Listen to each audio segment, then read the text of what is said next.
여러분 안녕하세요, 블랙입니다. 간밤에 이런 기사가 하나 나왔습니다. 3월달에 잡 오프닝스가 미끄러졌다. 그러면서 노동시장이 지속적으로 식어가고 있다. 이런 기사가 하나 나왔습니다. 잡 오프닝스는 흔히 쉽게 말하는 구인 공고 건수라고 보시면 됩니다. 만약에 미국의 노동시장이 강력하다면 이 수치가 높게 나오면서 사장님들 입장에서 많은 고용자들을 채용할 것입니다. 하지만 반대로 미국의 노동이 약해지면 잡 오프닝스가 점점 줄어들면서 사장님 입장에서는 굳이 많은 노동자들을 채용할 필요가 없겠죠. 간밤에 미국의 구인 이직 보고서가 나왔습니다. 잡 오프닝스가 이렇게 줄어드는 것을 알 수가 있죠. 이번 3월달 잡 오프닝스는 959만 건이 나오면서 2년 만에 최저치를 기록했다는 뉴스가 여기저기 기사 헤드라인을 장식했습니다. 이미 한 달 전에 2월달 잡 오프닝스가 한번 나왔었는데 이때에도 997만 건이 나오면서 미국의 고용이 1000만 건이 깨졌네? 미국 고용 붕괴의 시작인가? 이러한 기사가 시장을 도배했었던 기억이 납니다. 그런데 이번에는 구인 건수가 더 떨어진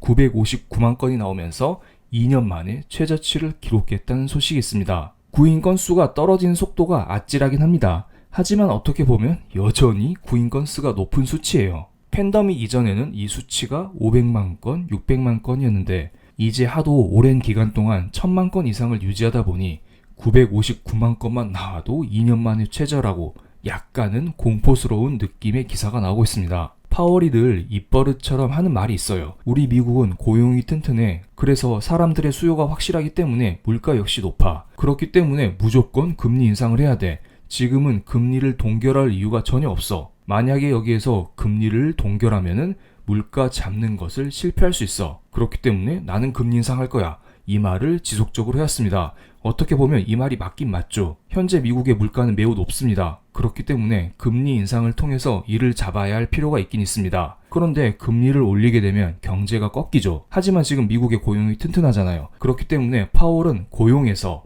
금리 인상을 할 수 있는 핑계를 찾았다고 보시면 됩니다. 그런데 이러한 고용이 약간은 흔들리고 있다.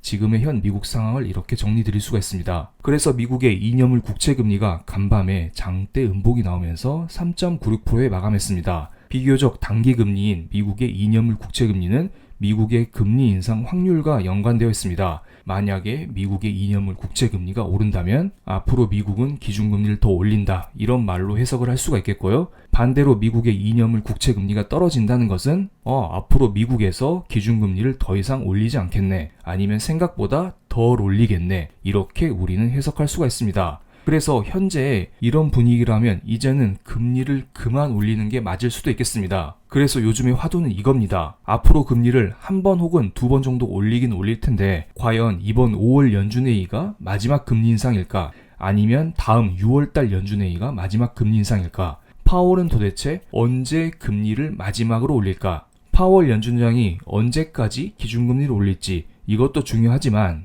연준회의 기자회견 자리에서 이번에 금리를 올리긴 올릴 텐데 이번이 마지막이야, 이 말을 해주는 게 중요합니다. 그래서 연준 대변인으로 알려진 닉 티미라우스 기자가 이런 말을 했습니다. 지금까지 연준은 금리 인상의 일시 정지를 정당화하기 위해서, 즉 금리 인상 중단을 정당화하기 위해서 경기 둔화와 인플레이션 완화에 명확한 징후를 찾고 있다. 그러니까 이번 5월달 연준회의가 마지막 금리 인상일 수 있다. 이런 식으로 닉 티미라우스 기자는 말하고 있는 것입니다. 그럼 정말로 파월은 이번 연준회의 때 마지막으로 금리를 올린다, 이번 금리 인상이 마지막이다, 이런 말을 해줄까요? 그래서 제가 페드워치 사이트를 찾아봤습니다. 페드워치는 사람들이 이번 연준회의 때 금리를 어느 정도 올릴 거야, 그리고 다음 연준회의 때는 어느 정도 금리를 올릴 거야, 이러한 것이 투표되어 있는 장소입니다. 이번 5월달 연준회의에서 기준금리를 한 번 올린다는 확률이 압도적으로 높습니다. 그리고 6월달에는 동결, 7월달에도 동결, 9월달에는 금리 인하를 시작한다는 말이 있죠. 그리고 11월, 12월달에도 금리를 내립니다. 합쳐서 2023년에는 3번 정도 금리를 내린다. 이게 사람들의 컨센이고요. 그리고 더 나아가서 사람들은 2024년도, 내년도에는 금리를 4번 정도 내린다를 전망을 하고 있습니다. 지금은 사람들의 금리 인하에 대한 기대가 과도하게 쌓여져 있는 상황입니다. 방금 전에 닉 티미라우스 기자도 금리 인상 중단을 외치고 있고요. 이러한 사람들의 투표 결과를 봤을 때 파월 입장에서는 금리 인상 중단이란 말을 해줄 법도 합니다. 실제로 고용도 약간은 꺾이고 있는 게 확인이 되고 있고 지금 미국의 지역은행 파산도 이어지고 있잖아요. 금리 인상을 더 이상 하기에는 불안한 상황인 것은 맞긴 맞습니다. 그런데 최근에 나온 물가 지표를 볼까요? 물가 수준만 보면은 여전히 높다는 것을 알 수가 있습니다. ISM 제조업 지수의 세부 항목 중에서 프라이스 항목을 보겠습니다. 물가 항목입니다. 이 수치는 지난달인 49.2를 훨씬 상회하는 53.2로 나왔습니다.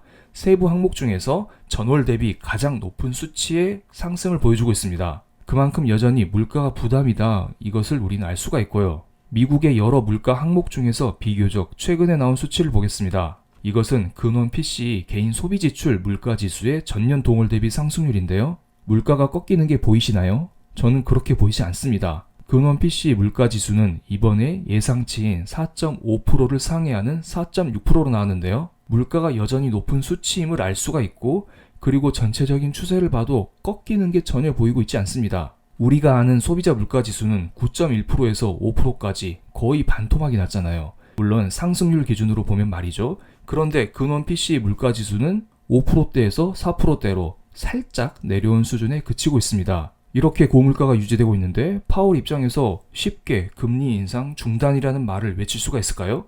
실제로 연준이 금리 인상을 멈출지라도 중단이라는 말을 쉽게는 하지는 못할 것으로 보입니다. 그러니까 실제로 중단하는 것과 파월이 스스로 중단을 외치는 것은 조금 다른 이야기입니다. 이번에는 재밌는 이야기 하나 해드리겠습니다. 5월 둘째 날에 호주 중앙은행의 통화정책회의가 있었습니다. 많은 사람들이 이번에는 호주가 금리를 동결할 거야, 이런 게 우세했었는데요. 왜냐하면 호주 중앙은행은 지지난달에 금리를 한번 올린 다음에 지난달에는 금리를 동결시켰어요. 그래서 사람들이 이제는 금리 동결하지 않을까, 이런 생각을 했었는데 많은 사람들의 예상을 뒤엎고 이번에 금리를 한번 올려버렸습니다. 나름 서프라이즈 금리 인상이었죠. 이런 식으로 시장에서 생각보다 물가가 잡히고 있지 않습니다. 그렇기 때문에 파월도 금리 인상 중단을 외치기에는 쉽진 않아 보이고요. 그래서 만약 이번 5월 연준회의에서 금리를 한번 올린 다음에 이번이 금리 인상 마지막이야, 이런 말을 해주지 않으면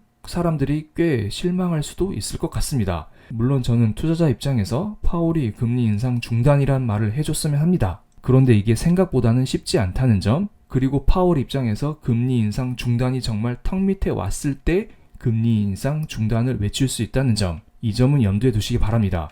물론 이것은 저의 개인적인 생각이기 때문에 어떻게 될지는 조금 더 지켜봐야겠죠? 그리고 5월 둘째 날 미국의 3대 지수는 일제히 하락했습니다. 연준회의를 하루 앞두고 있기 때문에 전체적으로 우려감이 들면서 시장이 조정을 받았다고 볼 수도 있겠고요. 그리고 구인이직 보고서가 나왔잖아요.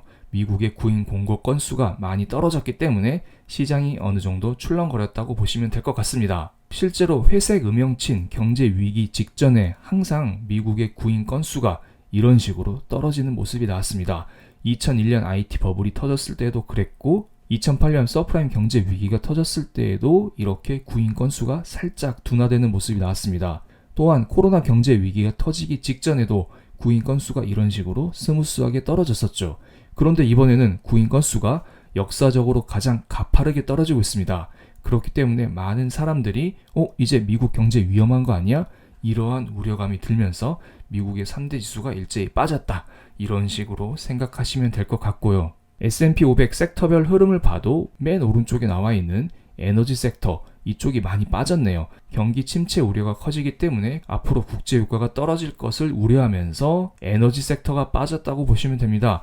또한 왼쪽 아래에 있는 은행 섹터 역시 전체적으로 빠졌습니다. 이번에 퍼스트 리퍼블릭 뱅크 사태가 마무리되긴 했지만 새로운 지역은행 파산 문제도 생기고 있고요. 여러 가지 미국 은행에 잡음이 있는 것 같습니다. 마지막으로 신경 써야 될 부분은 맨 오른쪽 아래에 있는 골드라고 써 있는데요. 금 관련주인데요. 이런 식으로 미국 경제가 스무스하게 꺾이게 되면 금 관련주들은 오를 수가 있다는 점은 명심하시기 바랍니다. 그럼 오늘 영상은 여기서 마치겠습니다. 제 영상이 마음에 드시면 구독, 좋아요, 알림 설정까지 부탁드리겠습니다. 여러분 좋은 하루 되세요. 감사합니다.